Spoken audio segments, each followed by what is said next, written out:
पंचगंगा प्रदूषणाच्या संदर्भात इचलकरंजी महानगरपालिकेने जे प्रदूषण मुक्ती समिती निवडलेली होती त्या समितीच्या सदस्यासह 21 तारखेला ज्यावेळी आम्ही इचलकरंजी प्रोसेसवाल्यांचं जे कॉमन ईटीपी प्रकल्प आहे त्या ठिकाणी भेट देण्यासाठी गेलो होतो, तिथलं सॅम्पल घेण्यासाठी गेलो होतो आणि तिथली जी पाणी शुद्धीकरणाची जी यंत्रणा आहे ती खरोखर काम करते की नाही बघायसाठी गेलो असता तिथं इचलकरंजी महानगरपालिकेचे अधिकारी, प्रदूषण नियंत्रण मंडळाच्या अधिकाऱ्यांनी आम्ही एक 6-7 जण आंदोलक त्या ठिकाणी गेलो असता तिथं प्रोसेसवाल्यांनी आपले कामगार आणून आमच्यावर दडपशाही, दादागिरी आणि आर्वाच्य भाषेमध्ये शिवीगाळ करण्याचा प्रयत्न केलेला आहे।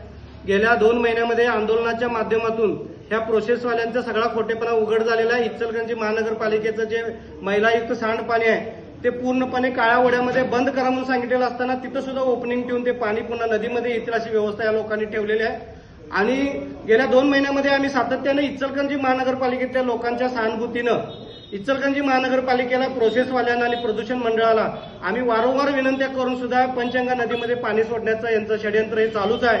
आणि आता आम्ही सुद्धा आता पंचगंगा प्रदूषण मुक्त झाली पाहिजे या उद्देशानं आंदोलन करत असल्यामुळं आता आम्हाला सुद्धा टोकाचा निर्णय घेऊन हे पंचगंगा प्रदूषण मुक्त करायचे असेल तर इंडस्ट्रीचं एक थेंब सुद्धा पाणी पंचगंगा नदीमध्ये येऊ नये अशा पद्धतीची व्यवस्था इचलकरंजी महानगरपालिकेनं येत्या 1 जूनच्या अगोदर करावी। प्रोसेस पूर्णपणे बंद कराव्यात, कारण त्यांच्याकडे प्रदूषणाचं जे पाणी आहे ते पाणी सोडायला त्यांच्याकडे शेतीच उपलब्ध नाही।